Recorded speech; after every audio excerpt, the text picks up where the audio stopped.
To examine the publishing activities of Serbs in Windsor would not be historically accurate nor sufficient without looking at the publishing activities of Serbs in Ontario during the 20th century. Looking at the wider angle on this topic will actually explain the so-called Windsor phenomenon that is of primary interest here. Serbian Heritage Museum collection contains great amount of material that illustrates a very serious approach of Serbs to writing, preservation of their language in the foreign dominant culture, publishing and circulation of information, new ideas, and providing a platform for the community to voice its own concerns and contribute to the development of the cultural milieu of their new home in Windsor. Ontario government has awarded the museum a prestigious Museum Technology Fund grant in support of a digitization of our collection effort, which would bring out to light the amazing part of Serbian history in Ontario through the written and published word. With this lecture, the museum wishes to introduce you to the wonderful and nearly forgotten period in the history of Serbian written heritage. The Serbian Literature and Journalism in Windsor exhibit that was up until December of 2013 is one of the ways in which our museum presented the newspapers, books, journals, and archives of several Serbian cultural societies.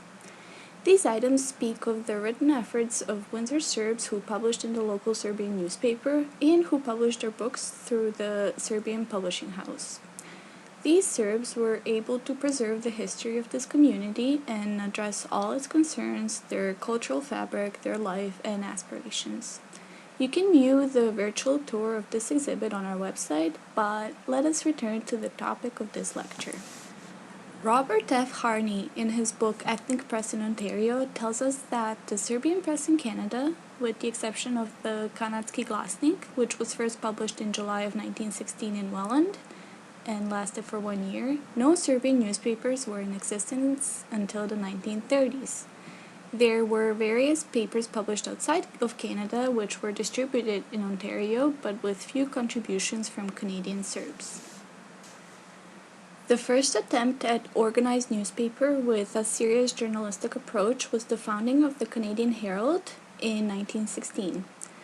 It coincided with the foundation of the Serbian National Shield Society of Canada on July 17, 1916, in Welland, Ontario. On this date, the first Congress of the Society was held with two goals in mind: to unify all branches that started opening up across Ontario, and to agree on the program and the ideological stance. The Serbian population in the States had already founded a similar organization through which they aided military and humanitarian efforts of the Allied forces during World War I. Canadian Serbs, then in fewer numbers, felt they should do the same and have thus created the Serbian National Shield Society, which aided Canadian government in recruiting volunteers from within the Serbian communities to be sent to various European fronts. In her book, Migration of Serbs to Canada and Their Activity, Olga Markovic informs us that during the first Congress of the National Shield Society that was held in Welland, it was decided to initiate the first formal newspaper of the society that was to be called The Voice of Canada.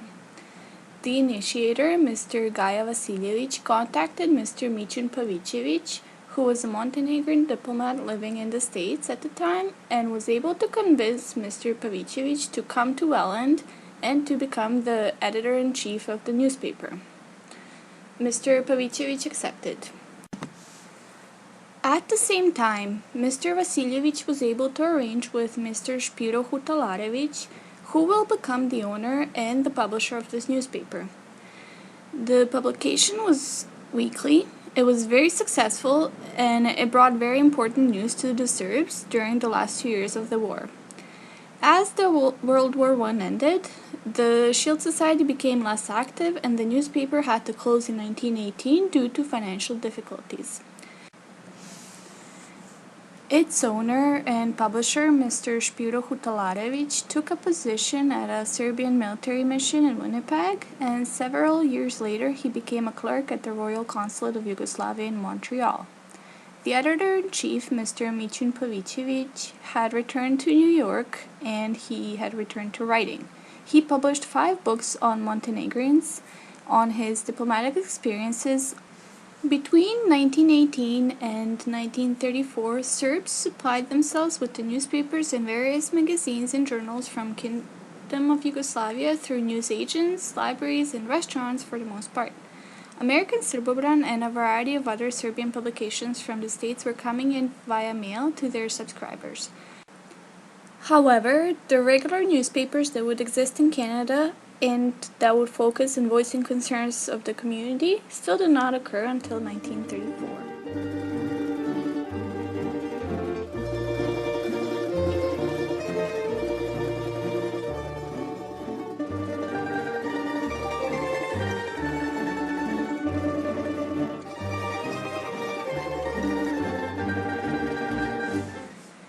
The second attempt to initiate a newspaper in Serbian language came from Mr. Božidar Marković. He came to Canada from Rogačice near Užice in Serbia on August 10, 1912, as a very young man. He was one of the founders of the Serbian National Shield Society in Canada in 1916. This is what connects his effort in founding the Voice of Canada and the earliest newspaper, the Canadian Herald, that ran from 1916 to 1918. There is no information whether he was directly involved with the Canadian Herald. However, he was able to see how it was established and how it was published. Very early, he understood the great need of Serbs to feel as connected to their homeland as possible and to each other in Canada. During the period between the two wars and at the height of the Depression, this need was even greater. Mr. Marković left his post at Eaton's and together with his wife Milica started the Voice of Canada. The first issue of the Voice of Canada came out on December 27, 1934 in 15,000 issues, and it was distributed all over Ontario, Serbian communities in the States, and Europe. The Serbian-speaking readership welcomed this effort with great support and have supported the paper in subscription and content alike. Ideology of the Voice of Canada was expressed very clearly from the first issue. Effort to connect all Serbs wherever they may have lived, to fight against growing influence of communism in Yugoslavia, to disable any separatistic group which desired to weaken Yugoslavia, to give voice to Serbs in Canada, to encourage the exchange of information and cultural and political debate, and provide a platform for discussion on any community concerns.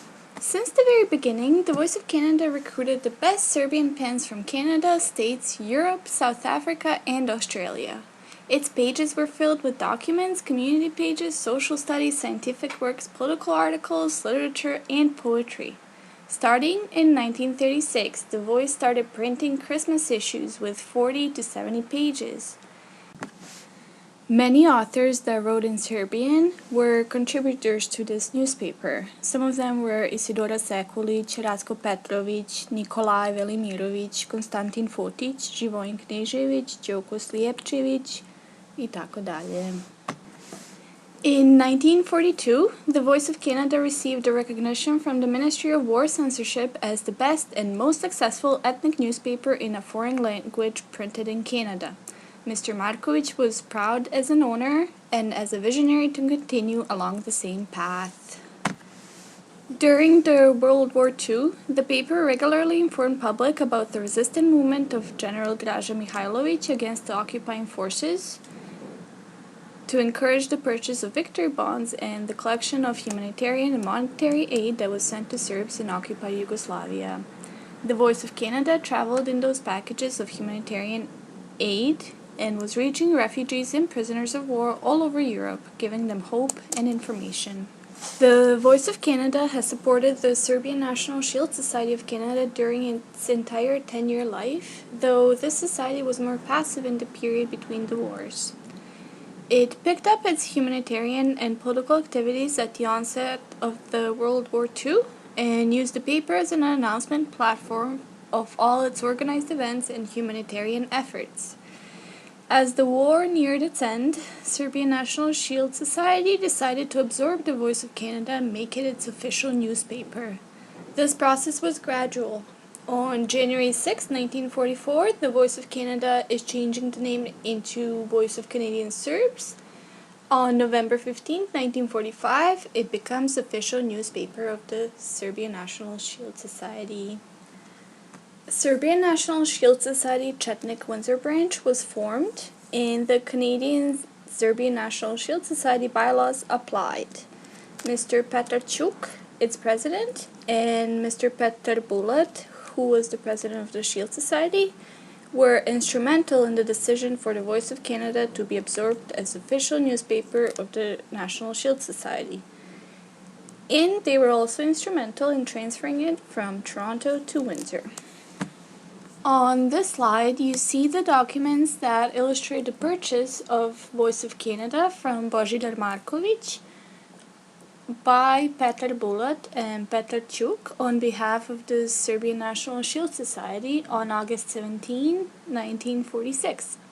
With this bill of sale, the process of newspapers' transformation was complete. It had found its new home in Windsor. At first, Mr. Savo Kovac, another board member of the Serbian National Shield Society from Windsor, donated his personal printing press he had used for years when addressing printing needs of Serbs in Windsor. He assisted in finding the space for the head office of The Voice on 1297 Drillard Road, as well as assisted with locating and purchasing 3 linotype printing machines from a Canadian military base in Simcoe. In Mr. Kovac's own words, in an interview that he gave to the Serbian Heritage Museum in the mid-70s, he states that he was initially a writer, editor, typesetter, print master, and everything else in between. Those first several months of transition were the most difficult because the team of the Serbian National Shield Society members was small. Petar Bulat, Pajo Popov, Savo Kovac, Petar Čuk, and Božo Marković continued to be its editors until October 13, 1946. On this slide, you see the new home of the Voice of Canadian Serbs in Windsor. It shows you the modest beginnings of a foreign language weekly local newspaper that maybe wasn't as known in Windsor and the region among other communities. However, for Windsor Serbs, this was an amazing accomplishment which everyone greeted with positive reception. There were many volunteers who assisted in the transition period and later, but the main bulk of the work rested upon the editorial board. Once the printing press was established and offices equipped, Serbian community here finally had their own newspaper and means to print and publish anything under the sky. Some Serbs from Windsor were already active contributors to the Voice of Canada, the new Voice of Canadian Serbs, and other Serbian publications that came from the States. They were a strong group of people which was able to lead many others to follow in their footsteps. Voice of Canadian Serbs became one of the most read newspapers in the Serbian diaspora. It gathered the best pens and many wonderful names from the pre-World War II period. The Voice had become, due to its objective and moderate stance, a nationally wide medium of information and the secure shield against the outside enemies and the inside separatism of the national identity. Editors of the Voice of Canadian Serbs were many accomplished scholars, writers, and historians. The initial guidance was provided by Mr. Božidar Marković, a major, who accepted the position of editor during the first year of transition to Windsor, and until the more permanent solution was found. Mr. Bora Todorović filled the post for 2 years, and then Dr. Jovan Jovetic, a professor of theology from Montenegro, took over in 1948 and served until 1953. In his book, Srbi u Kanadi, njihovo doseljavanje i društveni i ekonomski život from 1952, Petar Bulat, who was the president of the Serbian National Shield Society at the time, tells us, "The Voice had successfully kept itself on a dignified height above the whirlwind of ideas which have strong current in our diaspora. This is largely due to its editor-in-chief, Professor Jovan Jovetic, who understood his duty as a service to the highest national interests rather than those of a group or a party." The English section was established as early as 1946 and Mr. Kosta Joksimovic as its first editor. However, the section closed up within a year and was not reinstated until Mrs. Rose Kosanovic took the challenge in 1965. She was a professional journalist with great experience prior to her move to Windsor, and her skill greatly contributed to the development of the English section that exists to present day. Voice of Canadian Serbs became more than an ideological tribune. Its literary, social, and historical content contributes to the survival of the Serbian identity in Canada. Windsor became the center of the Serbian community in Canada for many years. Aside from church activities, much focus was on the Shield Society and the Voice of Canadian Serbs, which was an important forum for Serbian writers in Canada, many of whom wrote critical articles about the communist takeover of their beloved homeland. Some wrote poetry, others recorded the history and activities of Canadian Serbs. In addition, noted Serbian writers from Yugoslavia submitted literary pieces. Over the years, hundreds of writers from various countries contributed to this newspaper. After Politika and the American Srbobran, the Voice of Canadian Serbs is the third oldest continuously published Serbian newspaper in the world. It was published in Windsor for almost 40 years.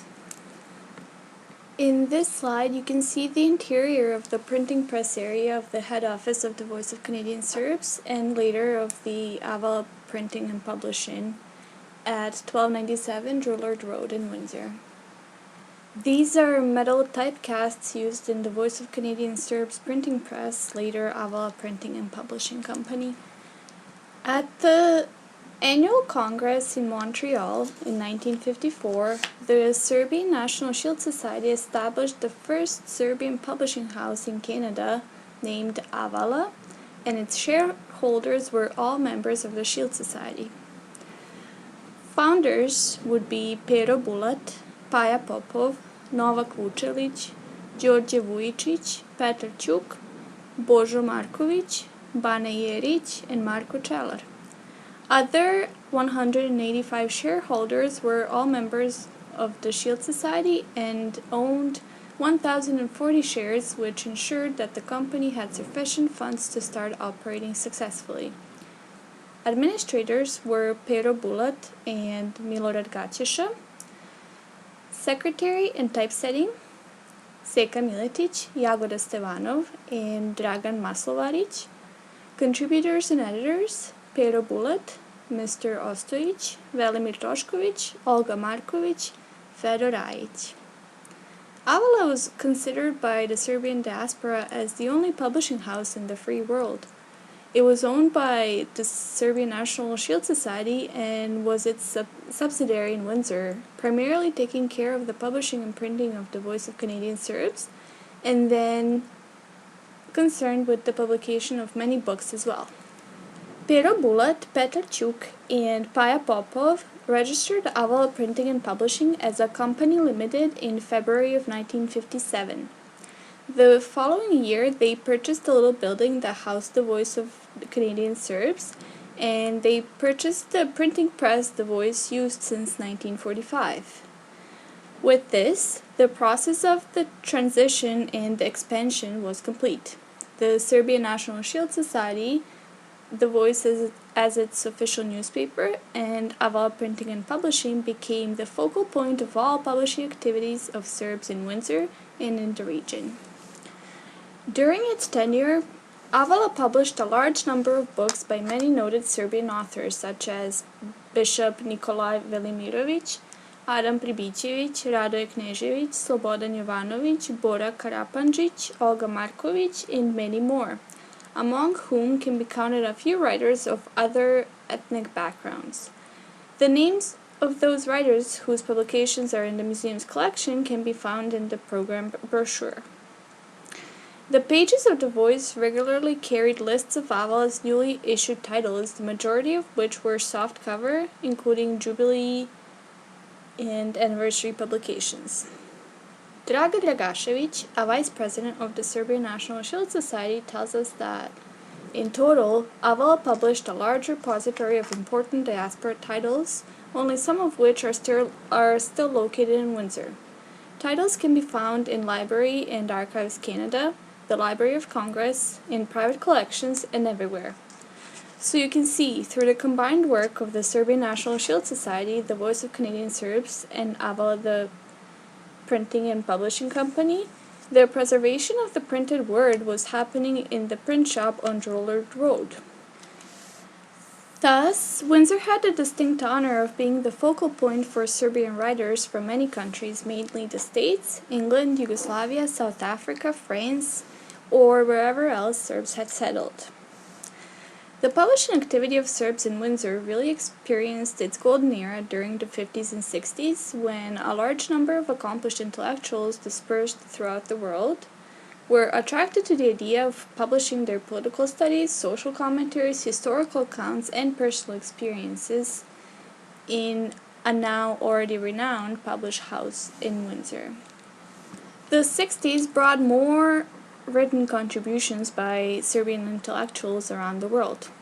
The topics included an analysis of the Serbian mentality and national character, as well as the representation of the peasant during the heavy industrialization of Yugoslavia. More reflections on World War II, political and military figures, but it also brought the memoirs of the diplomats and members of the Montenegrin royal family. It was an interesting array of topics and very significant contributions of the Serbian written heritage as a whole.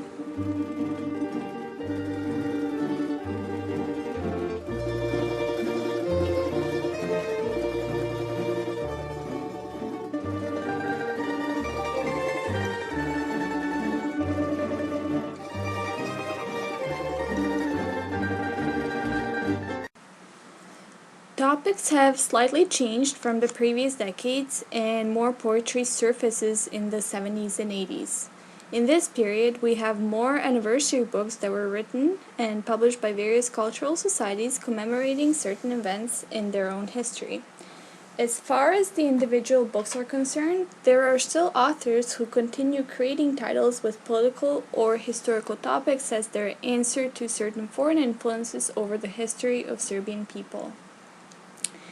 In 1970, we have the following titles: Ivan Meštrović by Dr. Branko Miljuš, Conversations with Slobodan Jovanović by Kosta Pavlović, The Mansfield Report by Mansfield and B. Todorović, Who Broke the Quarrels from Bosnia by Borislav Trifković, and Under the Red Plague by Dr. Dragomir Stevanović. In 1980s, Avala publishes even more titles, such as Collaboration Krnjević-Pavelić by Uroš Zonjić, From War and Revolution by Uroš Zonjić, Half a Century in the Serbian Field by Milorad Gaćeša, Velimir Tošković, and Fedor Ajić, and Pavelić's Colonel Ivan Babić by Miodrag Đorđević. Although Avala printing and publishing continued to be active and has published in those decades on average 5 books annually, the end was on the horizon. Mr. Petar Bulat, as Avala's longtime administrator, became ill and very soon, in the fall of 1983, passed away. There had not been another person who could fill his shoes except Mr. Milorad Gaćeša. However, new blood was needed to continue this enterprise, but was not found in Windsor at the time. At the annual Serbian National Shield Society Congress, it was decided that Avala Printing and Publishing will be closed, and the Voice of Canadian Serbs will move back to Toronto, where Mr. Bora Dragašević will be its editor-in-chief. The newspaper was in secure hands. Serbian National Shield Society raised funds to ensure the newspaper's life for the next several years, and the editorial group started issuing the paper on a monthly basis. The group who took care of the transition phase had contributed to keeping the paper alive on volunteer basis for all these years. Mrs. Draga Dragašević took on the editor of English section and also the preservation of older copies in microfilm that Serbian Heritage Museum today has in its collection. The Voice of Canadian Serbs is still a mode of expression for Serbs in Canada, and a new generation of readers can benefit from reading it.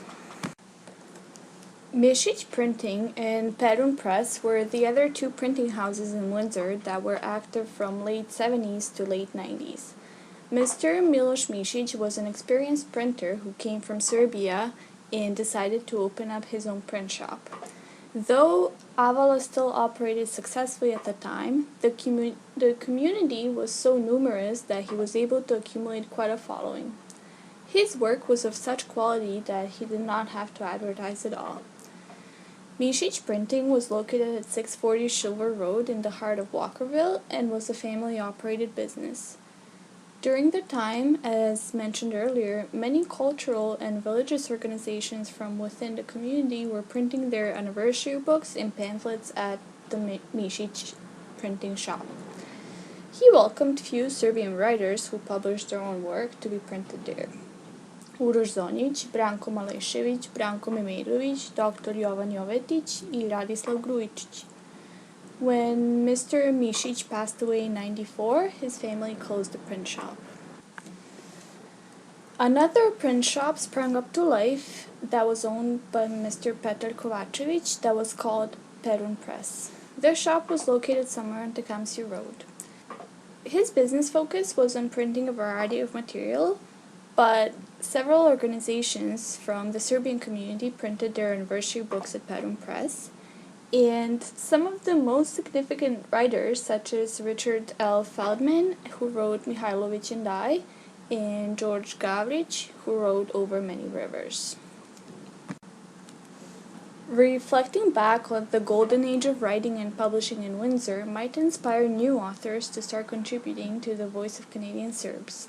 There may be more researchers who will dig into the vast and interesting material of the Serbian history and heritage in southwestern Ontario.